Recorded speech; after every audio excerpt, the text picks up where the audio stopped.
नमस्कार। मैं सूरज शर्मा आज फिर हाजिर हूँ आप सबके सामने, फिर से क्रिकेट की किताब का एक और पन्ना लेकर, और आपको कुछ ऐसी जानकारी दूंगा और एक ऐसे शख्स, एक ऐसे खिलाड़ी के बारे में आपको बताऊंगा जो कि जिसका नाम जहन में आते ही थोड़ा हमारे रोंगटे से भी खड़े होते हैं। और आप सबसे दरख्वास्त है, मेरे चैनल को सब्सक्राइब करें, लाइक करें, शेयर करें, नोटिफिकेशन भी ओपन रखें। और मैं शुरू करता हूँ। वो शख्स जो है देखने में, सुनने में, और जब हम उसका कोई भी इस तरीके का बयान सुनते हैं तो ऐसा लगता है कि बहुत ही कोमल हृदय और एक संजीदा किस्म के इंसान हैं, और उनका नाम है वीरेंद्र सहवाग। वीरेंद्र सहवाग अपने स्वभाव के विपरीत एक वो खिलाड़ी हैं जिनके मैदान में होने से विपक्षी टीमें हमेशा उथल पुथल सी रहा करती थी। वीरेंद्र सहवाग ने अपने समय में जो जो कारनामे किए, अब वो इतिहास के पन्नों में हमेशा हमेशा के लिए सुनहरे अक्षरों में दर्ज हो चुके हैं।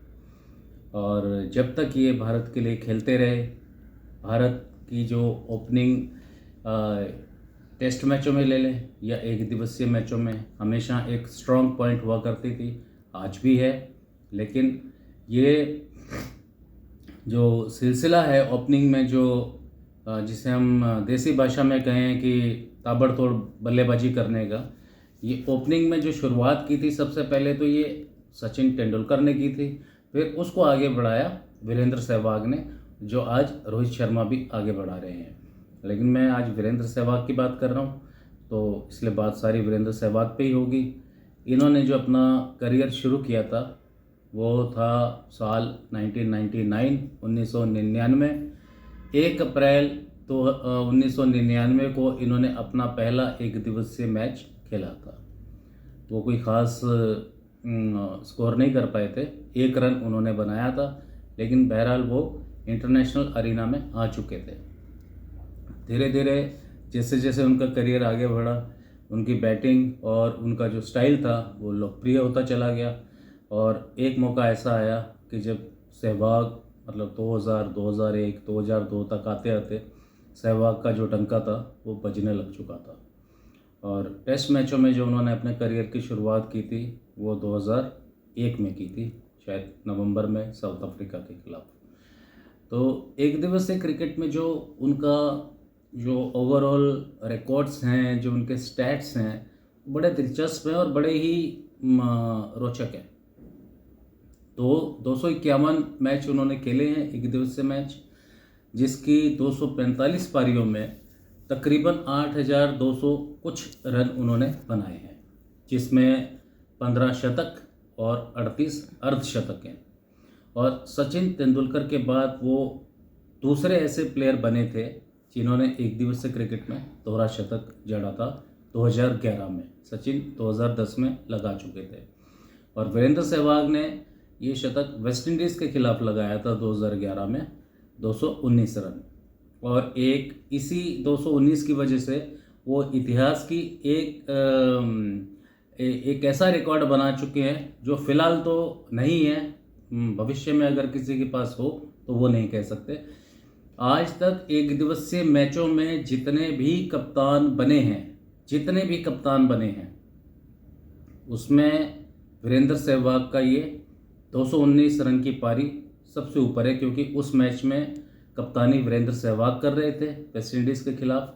और एक दिवसीय क्रिकेट में बनाया गया किसी भी कप्तान एक दिवसीय क्रिकेट में ये उच्चतम स्कोर है। ये रिकॉर्ड वीरेंद्र सहवाग के नाम है।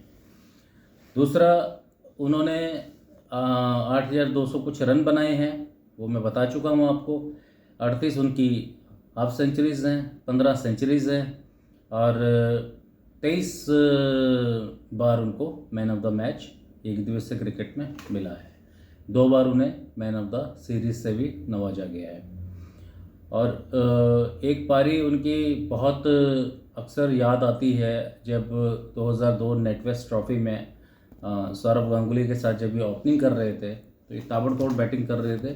ये 48 रन पे आउट हो गए थे, लेकिन बड़ी शानदार बैटिंग थी और इन्होंने जीत की नींव रख दी थी। मुझे आज भी वो मैच याद है जब सौरव गांगुली ने जीत के बाद अपनी लॉर्ड्स के मैदान पे वो टी शर्ट लहराई थी। टेस्ट मैच इन्होंने 104 टेस्ट मैच खेले हैं। 104 टेस्ट मैचों में की 182 पारियों में इन्होंने 8,500 कुछ रन बनाए हैं, जिसमें इन्होंने 23 शतक और 32 अर्धशतक लगाए हैं। अब 23 शतकों में इनके 2 तो तिहरे शतक हैं, 309 और 319, और 4 इनके दोहरे शतक हैं। ठीक, तो इनके जो दोहरे शतक हैं वो भी काफ़ी सारे हैं टेस्ट क्रिकेट में, और इनको टेस्ट क्रिकेट में 8 बार मैन ऑफ द मैच मिला है और 5 बार man of the series. Test cricket में खेलते हुए इन्होंने ऐसे ऐसे रिकॉर्ड्स बनाए हैं जो कोई बल्लेबाज सोच भी नहीं सकता। टेस्ट क्रिकेट इतनी आप ये कहिए कि इतनी संजीदा क्रिकेट होती है कि 295 या 290 के बाद ये हमेशा बड़े फेमस हो गए थे कि जब ये ट्रिपल पूरी करते थे, ट्रिपल सेंचुरी, तो ये छक्के या चौके से पूरी करते थे, और इस चक्कर में ये 2-3 दफ़ा उसी स्कोर में आउट भी हुए। कुछ एक्सपर्ट्स का ये भी कहना रहा है कि अगर वीरेंद्र सहवाग ऐसा ना खेलते तो इनके 100 ज़्यादा होते। लेकिन वहीं पे दूसरी एक राय और भी है कि जो ये 2 100 वीरेंद्र सहवाग के हैं, ये उनके स्वभाव की बदौलत ही बने हैं, 309 और 319, क्योंकि वो उनका बैटिंग करने का अंदाज जो है वो ताबड़तोड़ रहता है, और इसी तरीके से वो 300 उन्होंने 2 बार पार किया। और टेस्ट मैचेस में उनकी पारियां हमेशा यादगार रखी जाती हैं, क्यों रखी गई हैं, उनकी पारियां ही ऐसी रही हैं। और अब उनकी जो बॉलिंग भी वो कभी कभी जब करते थे तो बड़ा असर डालते थे। बॉलिंग में उन्होंने ओडीआईज़ में कुल 96 विकेट लिए हैं, 96 विकेट, जिसमें बेस्ट उनका है 6 रन दे के 4 विकेट। बांग्लादेश के खिलाफ उन्होंने ये 2010 में एशिया कप के मैचेस के दौरान किया था। बड़ी अच्छी बॉलिंग की थी उन्होंने। टेस्ट मैचेस में उन्होंने जो है 40 विकेट लिए हैं, जिसमें से बेस्ट उनका है 104 रन देके 5 विकेट। तो कभी कभी वो बॉलिंग भी करते थे, अच्छे लगते थे, ऑफ स्पिन बॉलिंग डाला करते थे। अब T20 तक जहाँ तक बात आती है तो T20 आते आते उनका काफ़ी करियर जो है वो निकल चुका था, लेकिन फिर भी उन्होंने 19 मैचेस खेले।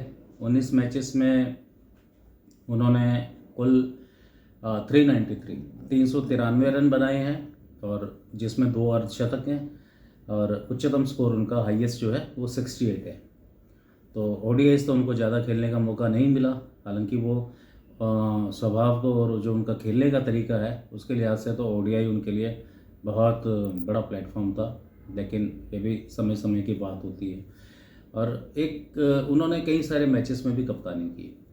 टेस्ट मैचेस में उन्होंने 4 मैचेस में कप्तानी की है, जिसमें से 2 जीते हैं भारत ने, 1 हारा है और 1 ड्रॉ हुआ है। 12 ओडीआईज़ में कप्तानी की है, 12 ओडीआईज़ में जिसमें से भारत ने 7 जीते, 5 हारे हैं।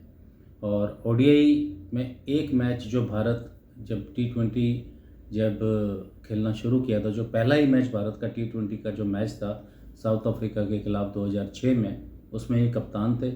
वो एकमात्र मैच जो खेला था एक कप्तान के रूप में इन्होंने वो जीता था, वो भारत ने मैच 6 विकेट से जीता था।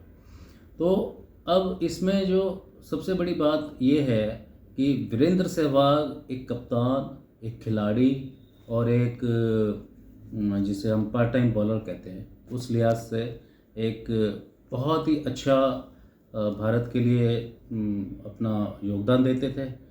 जब बॉलिंग की ज़रूरत पड़ती थी तो हमने कई सारे मैचेस में देखा कि जब सचिन और ये दोनों एक साथ अपोजिट एंड से बॉलिंग किया करते थे, और बड़ा मज़ा आया करता था इनकी बॉलिंग देख के, और इनकी जो आपस की वो रहती थी। तो वीरेंद्र सहवाग का जहाँ तक मेरा मानना है, उन्होंने जब 2011 विश्व कप के बाद जब एक समय ऐसा आया कि उनकी क्रिकेट चल रही थी, अच्छी चल रही थी, लेकिन जाने ऐसा क्या हुआ कि उनको एकदम से जो हमारा इंटरनेशनल अरीना था उस पे से या तो गायब कर दिया गया या उन्हें छोड़ के जाना पड़ा, जो थोड़ा सा कई बार हम सोचते हैं तो थोड़ा दुखद है, अफसोस होता है, क्योंकि वीरेंद्र सहवाग डिज़र्व करते थे एक शानदार उसके लिए विदाई के लिए, क्योंकि वीरेंद्र सहवाग ने भारत को बहुत कुछ दिया है।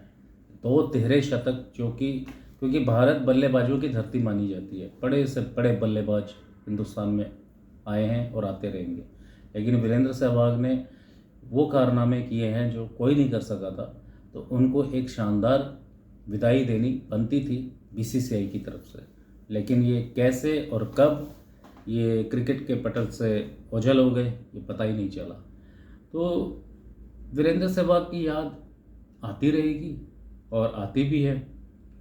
अभी भी जब हम कई बार देखते हैं, मुझे एक मैच याद है जब श्रीलंका के खिलाफ एक मैच चल रहा था, शायद वो 2011 विश्व कप का मैच था, जब वीरेंद्र सहवाग ने सेमीफाइनल में पाकिस्तान के उमर गुल को एक ओवर में 5 चौके मारे थे। बड़ा मतलब उन्होंने वो बांध दिया था, समय बांध दिया था कि सेमीफाइनल।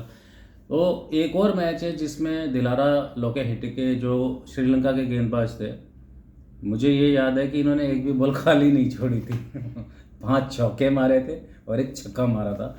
कुल मिला के उसमें इन्होंने 26 रन बटोरे थे। तो छोड़ते किसी को नहीं थे, चाहे बॉलर सामने कोई भी हो। तो हमेशा वीरेंद्र सहवाग जी आपकी बैटिंग को हम मिस करेंगे, और ओडीआईज, टेस्ट मैचेस, T20 जितने इनके जो स्टैट्स थे, फिगर्स थे, जो मुझे मालूम है या जो मेरे ध्यान में आते हैं, वो सब मैंने आपको बताए हैं। और आपको ये सब सुन के या देख के कैसा लगा मुझे कमेंट्स कीजिएगा। मेरे चैनल को सब्सक्राइब भी करना, लाइक शेयर ज़रूर करना, और कमेंट किया कीजिए कि आप किस खिलाड़ी वैसे ये जो मैंने क्रिकेट की श्रृंखला बनानी शुरू की है, इस पे मैं यही है कि जो खिलाड़ी पास्ट में हमारे भारत का नाम रोशन करते रहे हैं, बारी बारी से उनके बारे में, उनके डाटा, उनका जितना भी स्टैटिस्टिक्स है उसके बारे में एक वीडियो में आपको सारा उनके बारे में बताया करूं। ये पता लगने से एक हम लोगों को उनकी याद आती है, और उनके खेल का भी उनका खेल कैसा था वो भी समझ में आता है। तो आप लोगों से दरख्वास्त है चैनल सब्सक्राइब करना, और मुझे दीजिए इजाज़त। नमस्कार, जय हिंद।